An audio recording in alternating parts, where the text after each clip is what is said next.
Match ಆಡಿದ್ರಲಿ ಅವ್ರು ಏನ್ ಹವಾ ಮಾಡಿದ್ರಲಿ ಗೆದ್ದಾಗ ಗೆಲ್ಲಾಕತ್ರ ಅವನ ಹೆಂಕಿ ಆಟ ಆಡಕತ್ತಿದ್ರಪ್ಪ ಅವ್ರ ಅಲ್ಲೇ ಅದ ಖುಷಿಗೆ ಎಲ್ಲಾರು ಸೇರಿ ಜರ್ಸಿ ತೊಗೊಂಡಿವಿಪ್ಪ. ನಾ 300 ನೀ 300 400 ಅಂತಂದ್ ಹಾಕಿ ಎಲ್ಲಾರು ಜರ್ಸಿ ತೊಗೊಂಡ್ವಿ. ನೋಡ್ ಸೋಲಾತ್ರಿಗ ಅವ್ರ ಏನ್ ಮಾಡ್ತಿ? ಏನ್ ಹುರುಪನಾಗಿದ್ದೀವಪ್ಪ.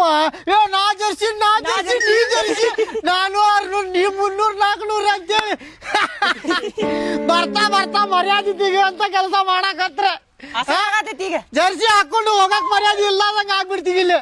ಹುಡುಗರು ಕಾಡ್ಸಾಕತ್ತಾರಪ್ಪ. ಏನಂತಾರೇನ ಅಂತೇಳಿ ಭಯ ಹತ್ತಾಗತೈತಿ.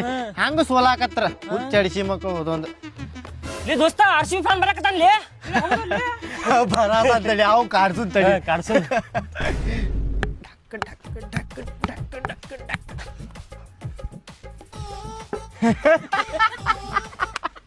ನಾವಾದ್ರೆ ನಂಬಿಕೆ ಬಲ ಅದಾರಪ್ಪ ಇವ್ರು. ಹೇಳ್ಬಾಡ್ರಿ ಪಲ್ಯ ಬದನೆಕಾಯಿ ಪಲ್ಯ. ಅಯ್ಯೋ ಕುಂಬಳಕಾಯಿ ಪಲ್ಯ ನೋಡ. ನಮ್ಗ ಕಾಡ್ಸತ್ತಿರಲ್ನು ಹೇಳಿ ಕೇಳಿ RCB ಫ್ಯಾನ್ಸ್ ನಾವು ಎಷ್ಟು ತಿಂಡಿ ನೋಡೋಣಂತ ಇಲ್ಲ ಕುಂದ್ರಿ ಬರ್ತೇನೆ ನಮ್ ದೋಸ್ತರ ಕರ್ಕೊಂಡೆ. ಏ ಹೋಗಲೇ ಹೋಗ, ಯಾರಿಗ್ ಕರ್ಕೊಂಡ್ ಬರ್ತಿ ಕರ್ಕೊಂಬ. 15 ವರ್ಷದ ಹುಡುಗ ಹೆಂಗ್ ಹೊಡಿತಿದ್ದ ನೋಡ, ಹಂಗ ಹೊಡಿತೀವಿ ನೋಡ್ ನಿನಗ. ಏನೈತಿ ಏನ್ ತೋರಿಸ್ತೀನಿ ನೋಡ್ತೀನಿ.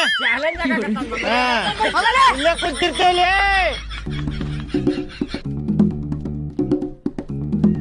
ಹಾಕ್ಲೆ ಬೋಲೆ ಏ ಹಾಕ್ತೆ ನೋಡ್ಲಿ.